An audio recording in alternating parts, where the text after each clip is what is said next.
Okay, so hello, hola, welcome. This is our first success stories hosted by Confidently Creative.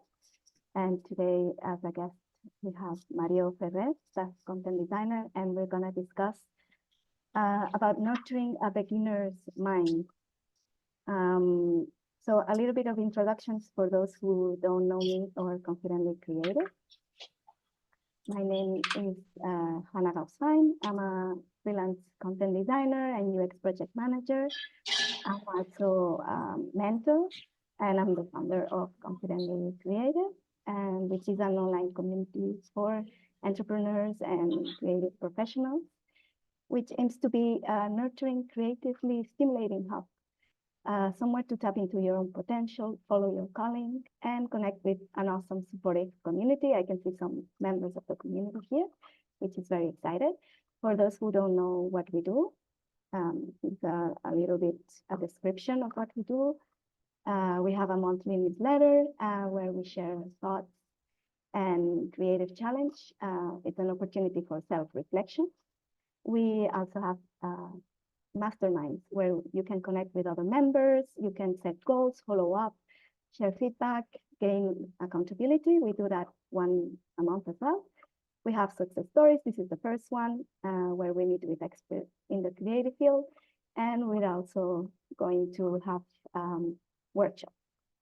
But I think enough about me and Confidently Creative. I guess you're here to listen to Mario.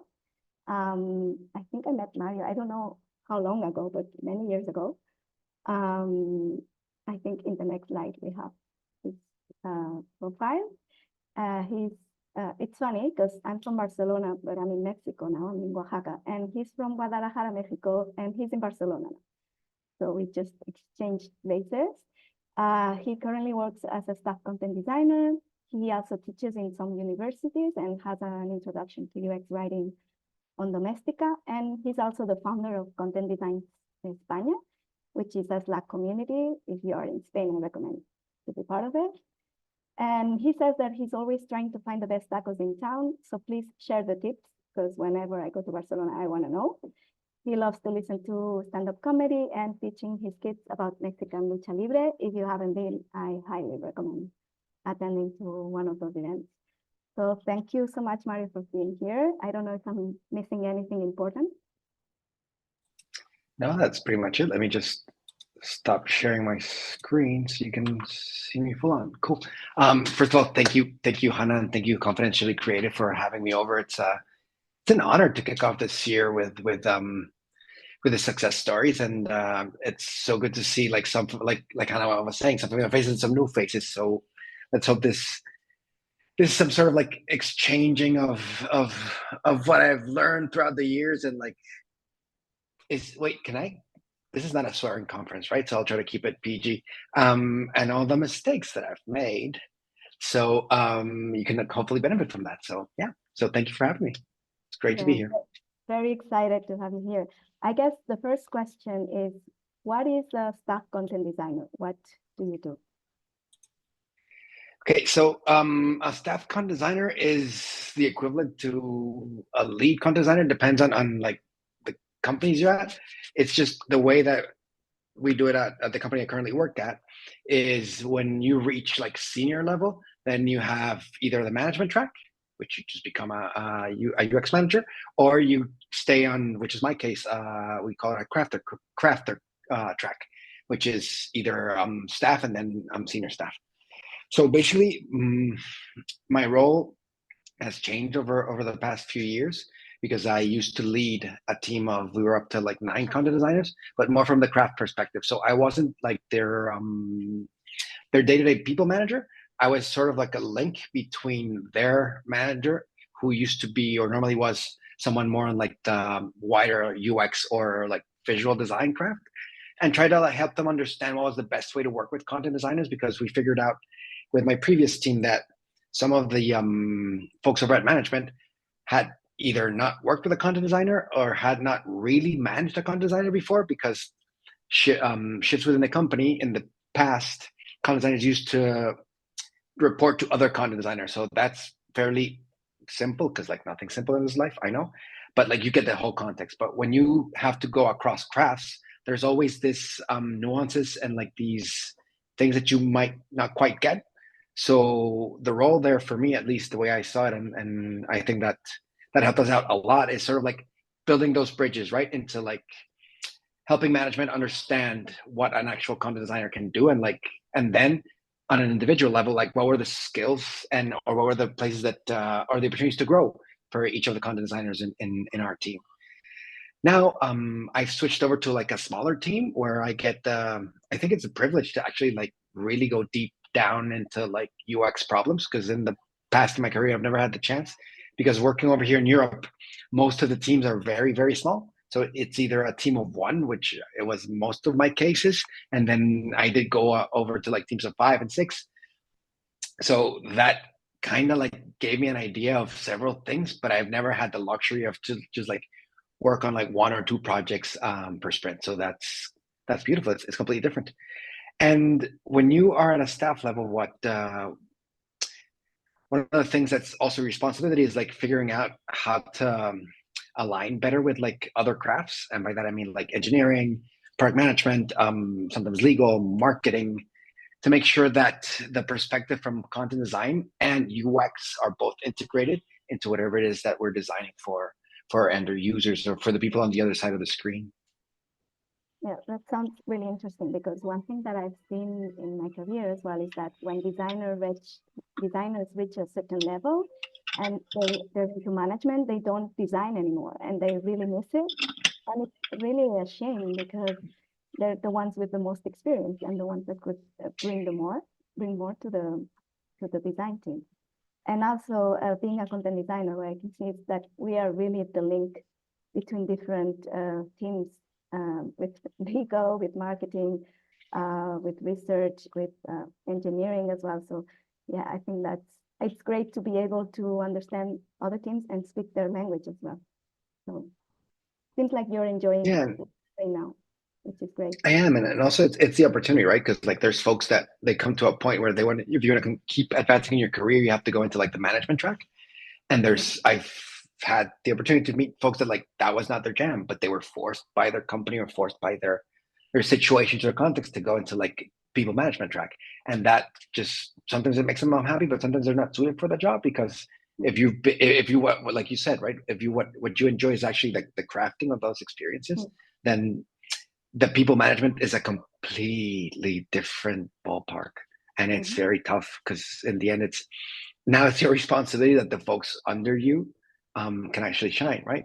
So it also takes a lot of changing the mindset of like, how do I provide impact for the business, and how do I like actually step in to be like the voice of the user, or the voice of the other of folks on the other side of the screen. I'm trying to like take away the word user because I hate it, but I can't find something better or sure than people on the other side of the screen. So if you have anything, please let me know, because I'm on that quest to find something that's a better word than user, because I find user is very wishy-washy.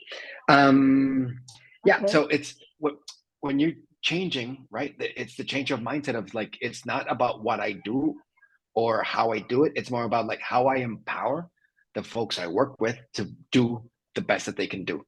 And that can take many shapes and many forms. It can make helping them out prioritize. It can be like making sure that they're actually focusing on what they have to focus. It means taking them away from projects if it's been too much. Figuring out also like the human side of it, right?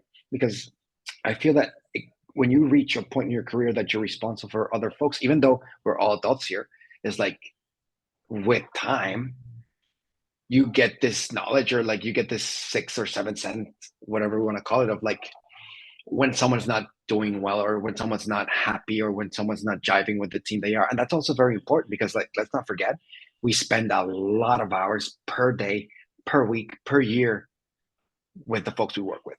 So the better we can make, or the better we can create that that sense of belonging, and that sense that what I'm doing makes sense, but I'm also feeling safe, and I'm also feeling secure, and I'm not like pushed into something that's not going to make me feel comfortable, the better, because you'll have happy people, you'll have people that'll be able to perform at their best, because they'll be at a state of flow or a state of mind that allows them to do so.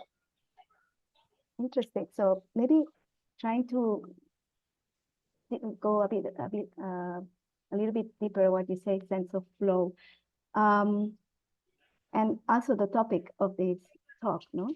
How do you define and embody this concept of beginner's mind in your creative journey? So in your day-to-day, when you have so much experience, when you reached a level where you are managing a team, how do you how do you tune in and connect with fresh ideas or see things as if it was the first time?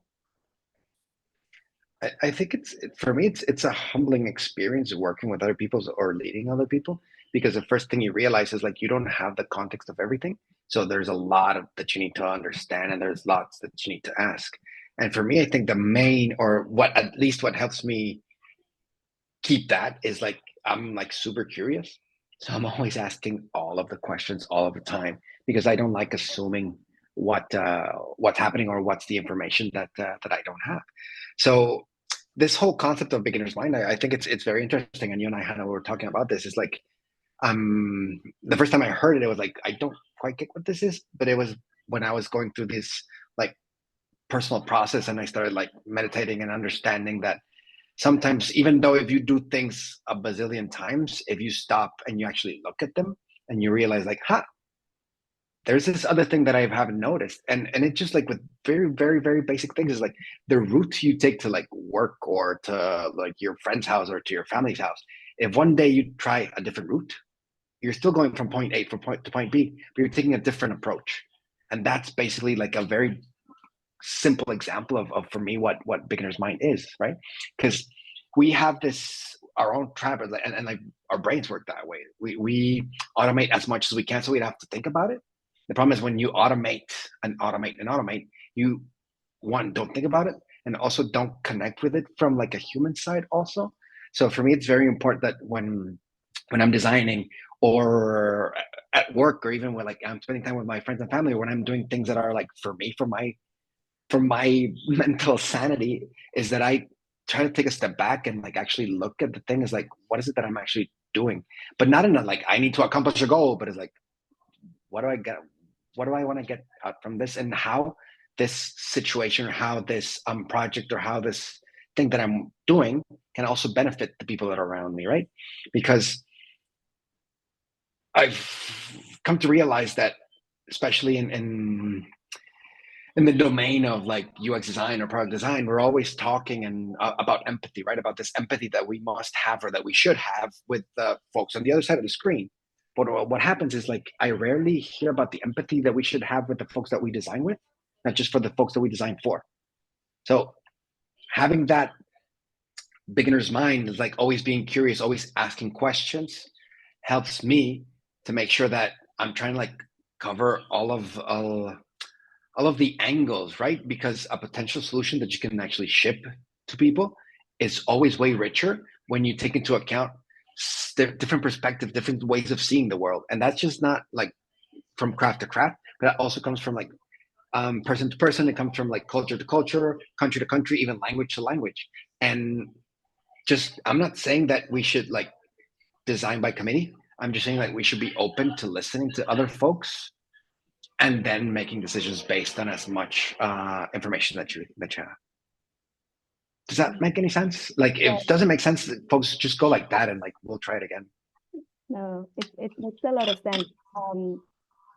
I like what you said about empathy towards the people we work with, and as I think that's something that we should always have, this curiosity of not assuming things, not just for the users or about this work, but for the people we work with as well, and even our managers or our clients, etc.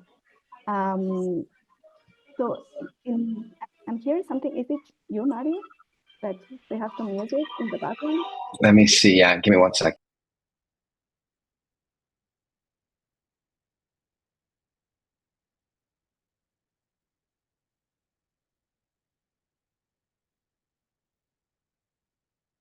That's what happens when you have children, I guess.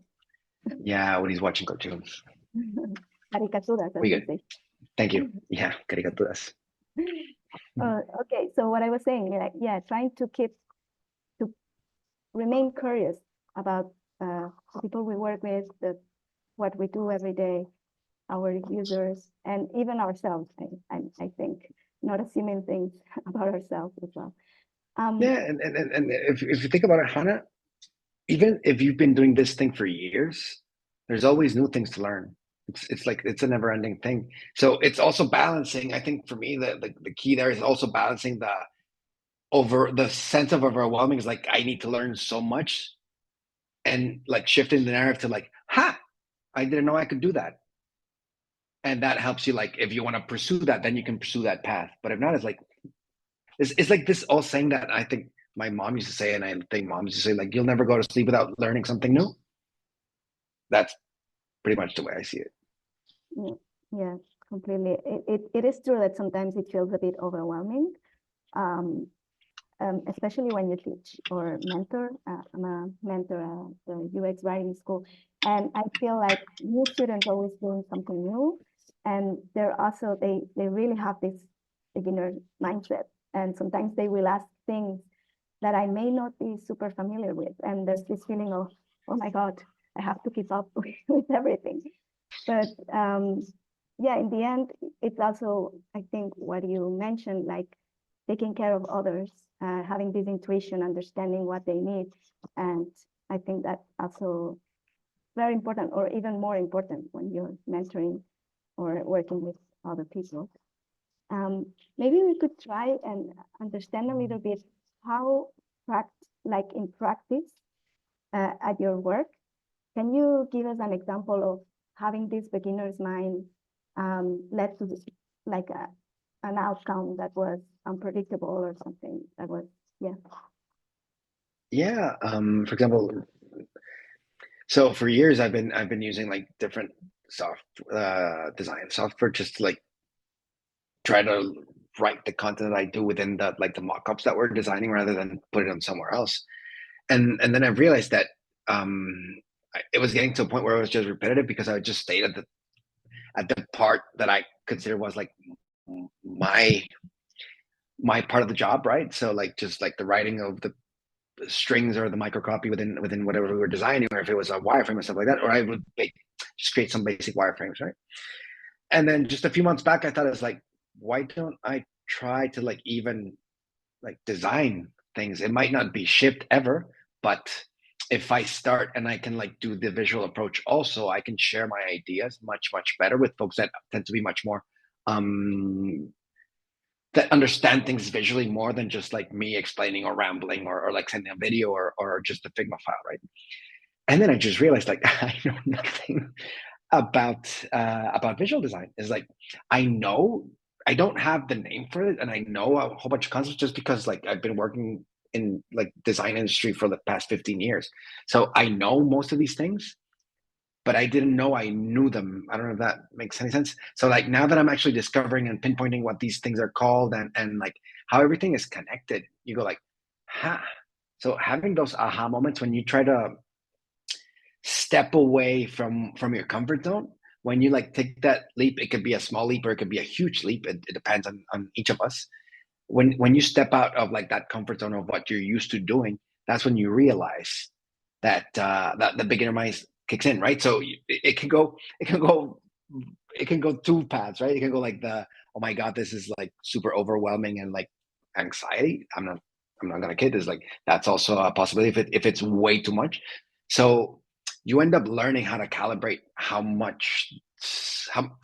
big that step is, right? So like how you actually like bite enough that you can chew and not like have like a hamster face trying to eat all of that bread when it was way too much for you. So for me, it's like the way to actually embody this whole concept is like it's flexibility. It's not about even like keeping an open mind or like that should be a given, right? Especially if we all work in creative industries or creative adjacent industries. It's about being flexible. It's like the fact that you've been doing things for a way for like X amount of months, X amount of years, or with X amount of teams that doesn't mean that tomorrow there might not be a new constraint and then you have to like figure something out, or that you simply discover that there's a quicker way of doing. So this is what I love. Like when you do something the same way and you do it all the time, and then someone comes up to you, is like, why are you doing it this way? It's like, do this and do that. And then you're like, oh my God, you just saved me like 20 minutes of my day. And it doesn't matter what it is. That for me is brilliant. So, and the beauty of this whole concept about like approaching work this way is like, it also applies to life. It's like, I don't know what you folks like to do outside work. And, but it could be whatever it is. If it's like art related or sport related, whatever that may be. Think about those moments when you've realized like, oh, sorry, give me one second.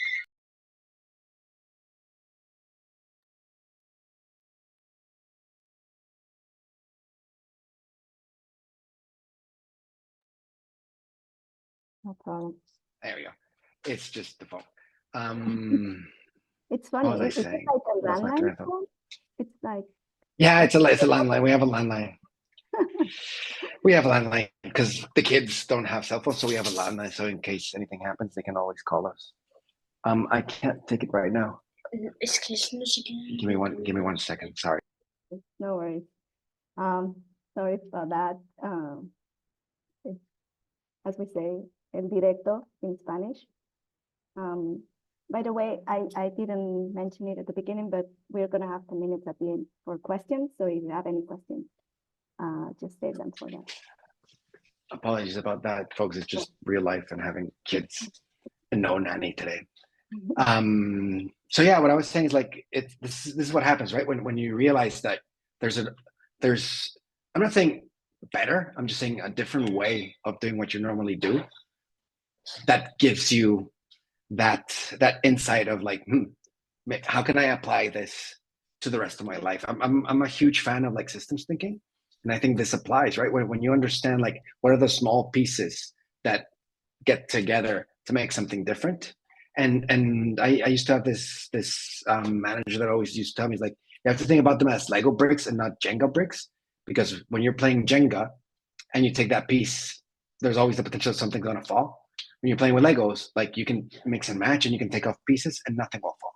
So the beauty about thinking about these aha moments as a system is like, okay, so I learned this thing at work. Is that applicable to like another aspect of my life? Or I learned this thing while I was like playing the piano. Can I bring this back to work? So not what I'm trying to say is like having that beginner's mind is like not being obsessed of like, I need to learn something new every single day. But it's like rather that when that happens, when you're in that flow state, when it comes, stop and think is like, can I reapply this somewhere else? It's funny that you mentioned that and that you mentioned flexibility, because I've been a nomad for over 2 years, and something that I've had to learn is about flexibility. Because when you travel and you go somewhere new, there's nothing certain. There's nothing exactly as you want or as you expect. And honestly, I've thought a few times that this has made me a better professional, because I'm more open to being more flexible and doing things differently, and also of things not being perfect and just going with the best that there is. We were actually discussing this in the past mastermind about what is the good enough version of our goal, and what if we go with the good enough for now so that we don't get blocked and we just start with something. What is your approach to good enough and perfect? Is this something that you usually apply to your craft? Yeah, there's this like, it's a very cliche phrase, right? But like, done is better than perfect. And like, I do have to be like a disclaimer. It's like I work in digital products, so we're able to cheat a little bit because job's never done, right? So it's better to do incremental small changes and like keep on advancing and advancing and advancing than trying to like wait and try to build the perfect thing and 6 months later try to ship it. It's going to be too late. So for me, this cadence of work has also allowed me to understand about flexibility, right? About how like sometimes doing smaller versions are not as good versions, or even like MVPs, the like the most viable, the least viable, most valuable product. Minimal. Minimum viable product. Thank you. Yes, I'm so bad with acronyms. So doing like these little pieces of work or these little chunks of work allows you to like get better with time. And if we translate this to like something completely different, for example, if like I took up running a few years back, right? So like I couldn't pretend to run a marathon, and I don't think I'll ever run a marathon because that's too much. But like you start by like, hey, let's run for 5 minutes, and like I was dying, and then 2 weeks later I was running for like 10 minutes. So it's the same thing, because either you sit on your butt and like go like, I'm not going to run because I can't run a marathon, or you go like, let's take it step by step.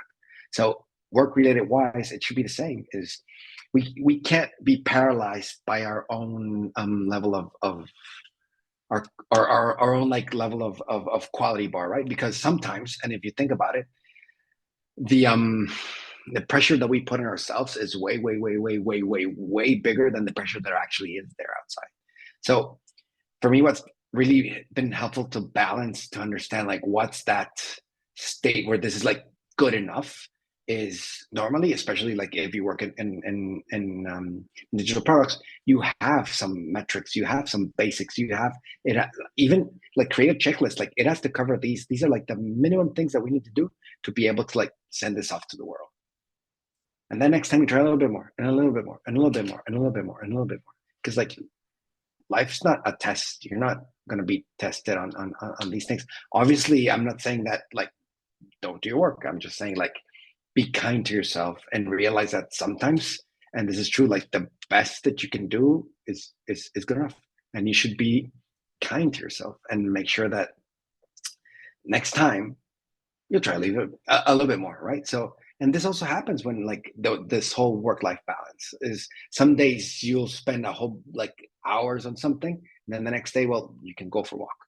So it's how do you make sure that everything flows in that way that allows you to like actually last longer? Because it's basic math. If like you sprint, or if you like work, or if you churn, it's like you're gonna burn out. And like if you burn out, then recovering and coming back is really, really hard.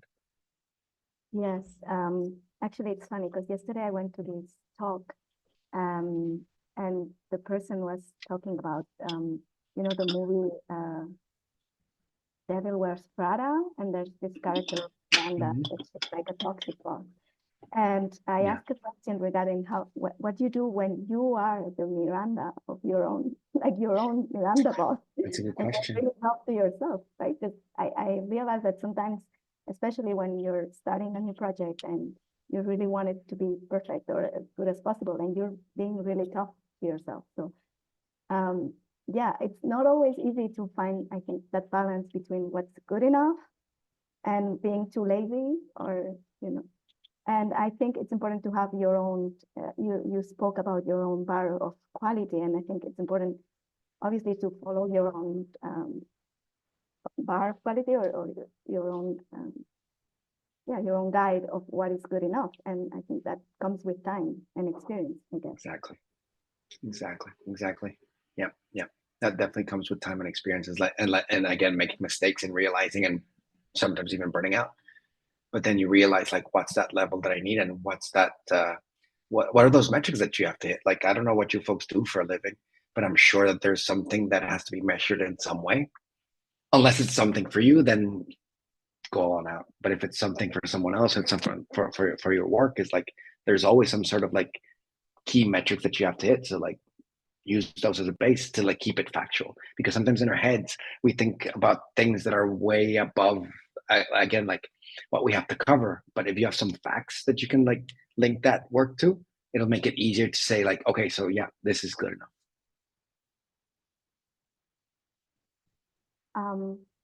Let's maybe talk a little bit about your experience with Content Design España. Maybe you can tell us a bit, how did it started, and what is it now? Like how much it's grown?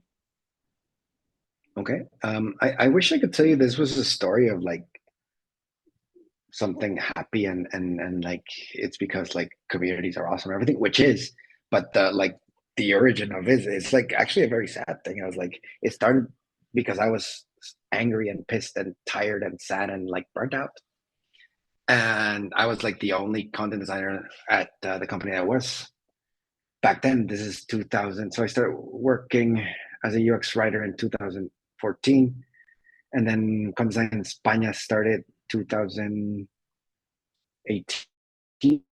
if I'm not mistaken. So that's 4 years after. It was just like one afternoon when I was like feeling all these feelings, and I was like, it can't be that I'm like the only person like struggling with this thing. It's like I need some sort of like network or support group, or like at least that we can go grab a beer and rant together, that with folks that understand my context and understand my pain points.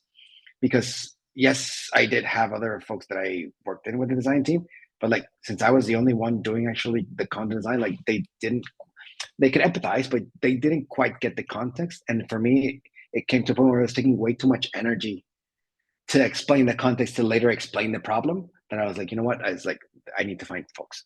So I just started basically just going through Twitter and LinkedIn and like saying hi. Like, do you remember when you were a kid and you would like go to the park and say like, hi, my name is Mario. Do you want to be my friend? Pretty much that, but in a grown up version. And like, hi, this is me. I work. This is what I'm doing. Is like I'm trying to like get people together to see if we can learn from each other, if we can help each other, and just like create some sort of network. Especially because back then the role here in Spain was like pretty much non-existent. So I was one of the few folks with like actually working on that. There were many folks working adjacent or like doing a lot of copywriting and like content design at the same time. So I wanted to figure out if there was a way to like band together and get something done, right? So I don't know.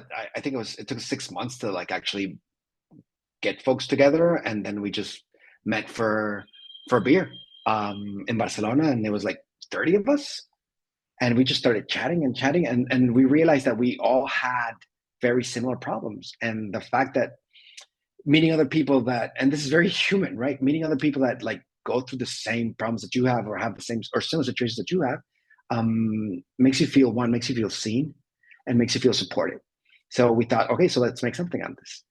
And that's where Content Design España started, right? So we created it started as a Slack group that later on became a meetup group. And then what we ended up doing is like every 2 or 3 months, we would have like these meetups with folks at different offices across Barcelona to just come, and like we would get guest speakers, and then we would go from company to company, sort of like explain to the companies what was the value of having a content designer in them. And just it was great because at the beginning it was just pretty much content designers, and we would have project managers, we would have UX, UI, or we have product designers, we would have lead folks from folks from development. So the group started growing. I mean, the core people were still the same, but the reach and the impact that was having, at least across Barcelona, was very big. And then we just took it across Spain, and it's been going strong ever since. So what I think what I really learned about that is like figuring out, and then what we discovered, and like basically this is how I met Hannah, right? When you start creating these groups, these points of interaction start to appear. And when my network becomes Hannah's network and vice versa, it's like we're here to help each other out. Of course, the job she does or the work she does is completely different from what I do. And like when she needs help, I'll help her. And when I've needed help, she's been there. It's like, and we're not close friends, and like we haven't met each other, but like we know ourselves from the internet. I think we've seen each other once in our lives. But like having that point of contact, having that space, that safe space where we all come from like a similar background, and we all kind of like suffer the same struggles, helps a lot to take that breath and realize that it can be okay. Because if Hannah has gone through a similar problem that I have, and she has a solution, and I'm not saying that I could just like plug and play that solution to whatever I'm going through, but I can learn from that, and vice versa. And when you create these communities that start from like, let's have this curiosity, right? Let's learn from each other. You see how people tend to be very kind with each other. Then from then on, like other things have spawned, like people that met there have like created teams, and they've created businesses. So we've helped a whole bunch of people throughout the years to find jobs. So it's a very it's a very nice way to give back. It's also super tiring because it takes a lot of energy and a lot of time.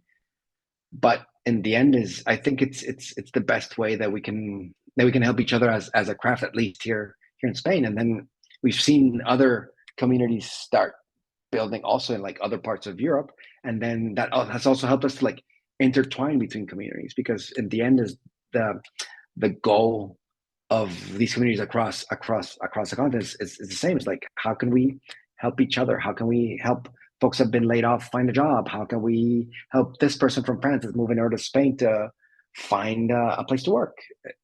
Things like that. So the beauty of local, especially like very basic, very local, very in-person groups, is like it's putting that human touch into a craft that sometimes tends to be so big that it's very hard to like embrace it all at the same time. So again, it takes us back to like chunking stuff bit by bit, right? Yes, like one thing that I'm really amazed by this community, at least, is like the generosity. Like there's a lot of people asking for help, and there's always someone ready to jump in and help you. Like I've asked many times problems, like questions that I had or problems, and there's always someone ready to help.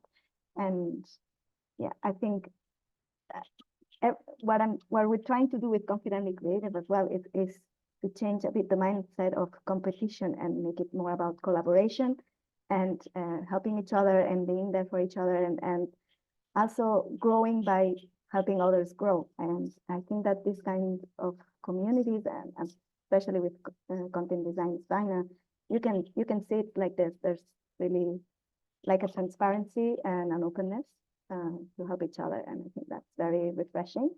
And in the end, it benefits everyone, right? So thank you, thank you for that. Yeah, hey, more than welcome. Yeah, we have still a few minutes left, and maybe we could discuss also your side as a teacher, and how do you think this helps you be a better professional? Because at least for me, I can definitely tell that mentoring students helps me in my craft, and yeah, so I was curious to hear about your experience. For me, it helps me learn every single time, because like I think that's the trick, right? People think that I'm teaching them when I'm actually learning from them sometimes also. So it keeps you fresh, and it also when you know things, or you've been working in a specific like industry for years, there's so much stuff that you just take for granted, or that you don't even process, because it's like it's part of the way you function. And when you're in front of people that are learning for the first time, especially like most of the classes that I give content design fundamentals for folks that are studying a master's degree in like UX UI or product design. So they've either never heard about content design at all, or like sometimes it's funny because at the beginning they'll say like, why are we learning to write if this is like a design master's? Like, chill, we'll get there, right? So it's a very humbling experience to like see that you think you have all of the experience and all of the knowledge, and you don't, because there's so much stuff out there.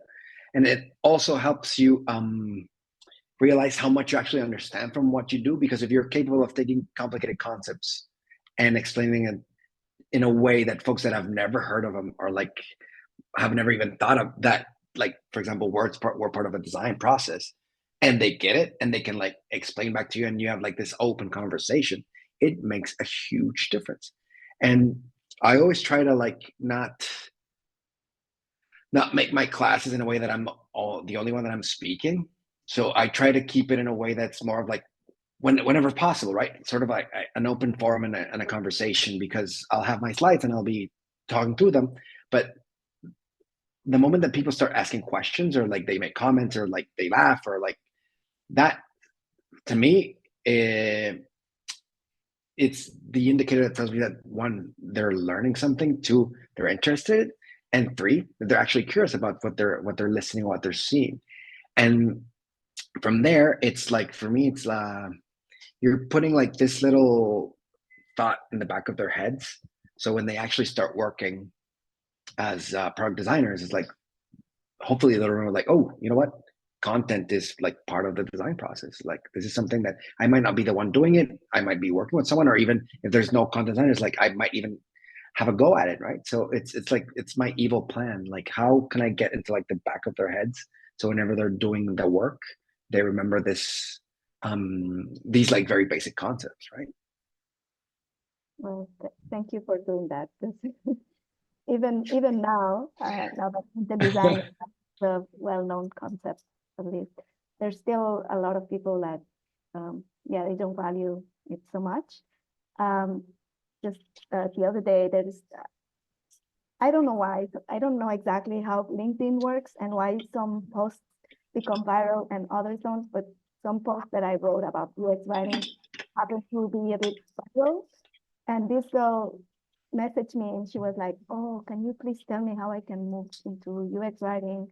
And I said, okay, what do you do for work? And she said, I'm a UX designer. I'm like, well, start at your job. And she said, no, but they told me that ChatGPT can do that, so they don't need it. And I was like, I can't believe it. No, I thought we were better with that. But there's still a lot of teaching and preaching that we have to do. I don't know what's your feeling about ChatGPT and all that. I think it's something that we shouldn't be afraid of. It's something that we need to learn how to leverage. Because in the end, is I was listening to this talk from like the CEO of the company I work with at sorry, and what he was saying is like the actually the programming language for this is like language, and who best positioned to understand how to program with language that folks that actually we use language as our day-to-day tool, right? So it's complex. I'm not saying no. And like once you start looking into the under the hood, it's like, whoa, okay. So that is like super complex, even especially if you don't have like a technical background, which is my case. But that's no excuse for me to like not dig in, right? So it's give yourself some time, give yourself some grace, but like learn how to use the tool and learn how to how that tool can do the basics for you, right? So I mean, why do you have to come up with like 10 different ways of writing this title when like the tool can do it for you? And that doesn't mean that you're not doing the work. That just means like you're learning how to use the tool to be much more efficient at it what you do, right? It also is very helpful when you're trying to, or the way the use case that I've seen is like when you're trying to like create a presentation or create a case study, just like use it as a sounding board. That's also super useful because it'll help you edit. So it's a really good editor in that sense also. But it will always be lacking. It's always going to be lacking your sense of humanity and that understanding of you have that you folks have of whatever is it that you do. That's still not there. So I think it's something that's here to stay. I don't know to like what capacity and if it's just going to be like ChatGPT or if it's going to or other things are going to come. But I do say that that you need to get into it as much as you can and learn how to leverage it to help you out with your day to day. Thank you for your insight. Well, I don't think I have any more questions, but I have a few more, but I think I want to open the floor for the people here. If you have any questions, you can just add them on the chat. Or you can speak up if you want to, but I'm sure, I don't know, there's a few content designers here, maybe they want to ask about their craft or about all the things that we've mentioned. I feel like I could write 10 different articles about everything that we've covered today, so many interesting points. Yeah, I don't know if there's anyone that has a question or I can continue. I have a question for Mario, actually. What are you excited about in the future? And that can be like things that you want to learn or trends that you're seeing that you're excited to see how they play out. Oh, that is a big question, Sophia. And first of all, hi, Sophia. Good to see you. Hi. What am I excited about? I'm excited about learning how to like actually use Figma to like design my own stuff. Like how to like really tap into like the visual side of design that I've like, I'm not gonna say neglected, but I haven't I haven't strengthened that muscle because I always work side by side with a product designer. So like that doesn't mean I'm not gonna keep on working with product designers. But like it's like when you get to a point where like I think I could do this at least at a very basic level to understand, and it's something that's completely new for me, and it's something that's completely out of my comfort zone. So I've been playing around with Figma just like a kid, like realizing, oh wow, you do this, it does that. Ah, now I get it. So I'm learning about like grid systems and layouts and like kerning and all that stuff. That's what's exciting for me on what's to come. At a grand scheme of things, right now, like if I can be completely honest, like the world is kind of shitty, and pardon my French. At least from on the tech side, right? So we're seeing so many layoffs, so many companies restructuring everything.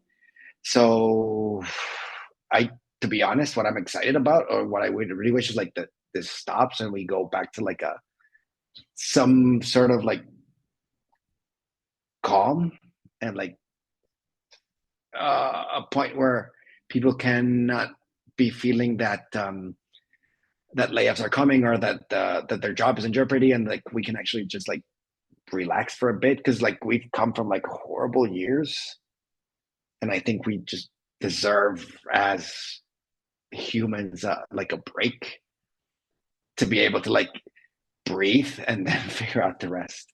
So You're speaking I to could me tell directly. Yeah. I could tell you I'm Yeah. excited about like let's see what AI brings. If they actually do that switch, so it's not about taking people's jobs away, but rather like helping the rest of us do more things. For example, if we can start creating images that will help us encompass, that should empower folks that like want to create their own brands. That's what I would normally say. But like for real, is like I need a break first. Once I have that break, I'll be able to like think about that thing. That makes sense. I'm not sure. I'm not sure if that's the answer that you were looking for, but that's what I'm feeling right now. I wasn't looking for anything specific, so this is good. Yeah, I return to like psychological safety. I think is Yes, it's a good foundation yes, for creative work. yes. Yeah. Yeah, exactly. Yeah, because like exactly, because when you are at a space where your head and your mind is at peace, that's when you can do your best work. Mhm. Like it's whoever tells you like crunch time, or like being stressed, or like putting stuff in the last minute, that's bullshit. Like it's impossible. Like your body and your brain can, and that's not me saying, that's like just scientific facts. Is like if you're tired, it's like you can't perform. And if your body's tired, then your mind can't do it. And if your mind is racing and tired because you're not sleeping, then your body's not gonna follow. So peace and quiet. That's what I want for all of us. Thank you, Sophia, for your question, and thank you, Mario, for your input. Definitely, psychological safety is a great foundation for creativity. We also have a question from Chris. He says that as someone who's looking for the first job in content design in Spain, I see a lot of jobs that are asking for a content designer as opposed to a UX writer. Is there an overlap of the two, and how best can a newbie demonstrate the holistic aspects of content design? Chris is an excellent ex-student of mine, so I hope you get a job soon. That's actually a very good question, Chris. So you're not gonna like my answer. It depends, because like since we're a very young craft, we still don't have our naming right, which is ironic because like that's one of the things we do, but it is what it is. So depends, and I mean that because UX writer and content designer tend to be used interchangeably. So it depends on like what company you're going for, or it depends on like how the design team have that structured. So if you ask people like Christina Halverson and like Sarah Richards and stuff like that, there's like levels to it, right? So you have content strategy, which is like the major, like the biggest umbrella. Then you have like content design, which is more of like a strategy level. And then they'll tell you like UX writing is more like the technical level of content design, right? That's what like the big people in design say. Now, it depends on the job you're applying. Most of the jobs, if they say content design, they mean UX writer, and vice versa. What you have to be able to show them is like, one, you're able to actually do the writing, but that's the last bit. But how are you capable of using UX design principles and apply them to the work you do with words, right? Because in the end, is we're using pretty much the same patterns and the same theoretical principles that they use in design. Just instead of pixels, we use words. And I know that's an oversimplification of the things, but if you're capable of explaining what your rationale is and articulating like those design decisions, because when people see your portfolio can be beautiful, but you also have to be able to explain how you got from point A to point B, right? So the more you can talk about your process, the better, because that's how, and this is something I always tell like my students and like people that I interview is like, what I see on the page is can be really nice, can be brilliant, but I can't read minds. So I need you to tell me how'd you got to that? What was the process to get to that?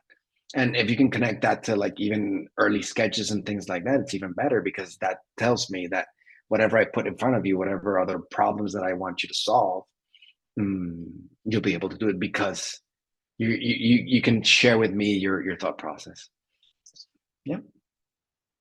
Yeah, definitely. This is something that I always try to stress, is how important it is to show why you made a decision, right? Because Yes. it's not about using one word or another. It's about, okay, helping someone perform a job or a task or whatever. Exactly. So why is it helping them better, right? So yeah, and always have a look at that. Oh, sorry, Hannah, I didn't mean to interrupt. Please finish. go on. Sometimes like when I get excited, I just like start talking. Yeah, look at the job description, because that'll give you a whole bunch of insights of like how content is treated in the company. And it also depends at what point you are in life. Sometimes you just have to take the job because you have to take the job, and I totally get that, and I totally respect that. But if you're at a point in your career where you can actually decide, the job description will give you a lot of insight on like how content is treated. So if you have the luxury of making a choice, try to figure out a place where like they know what they're talking about, or at least on paper, they understand what the value of content is, because that makes a huge difference to like going someplace or the other. Because you don't want to end up in a place where like you'll be left alone in a corner and trying to figure everything out at the same time, to somewhere where like you might be alone also. Yes, I'm not saying no, but at least they understand what is it they hired you for. So it's already the job is already complex enough to like, on top of that, you have to be like explaining and re-explaining to everybody why is it that what you do matters, right? So yeah. definitely that makes things much harder.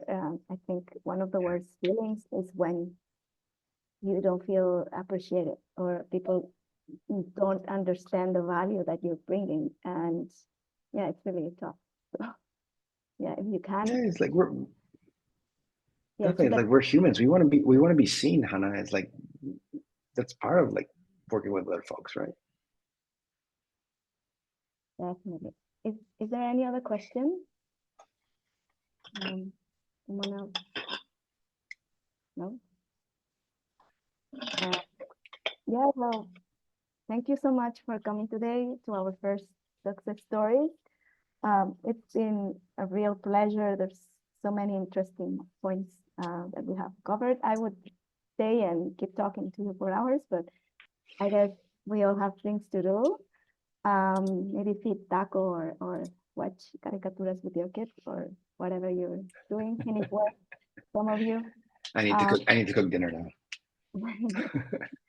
Are you a good chef? No, I'm the worst, but I got an air fryer, and that just saves my butt every time. Okay. I've been Again, use the tools. Use the tools. I've been in Mexico for over a year and a half, and I don't know how to cook. I mean, like one of my goals this year is to learn how to cook some mole or something, because I complain of not being able to cook anything.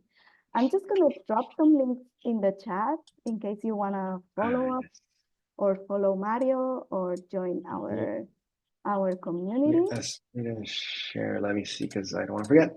So yes, and if not, you can take a screenshot of that.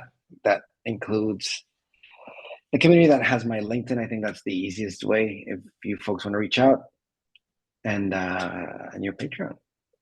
Join this lovely community that is confidentially creative. And thank you so much for being here. And thank you, Hannah, and thank you, Confidentially Creative, for having me. Thank you. See you in the next one next month. Bye bye. Bye. Thank you very much. Bye-bye. Bye. Thank you.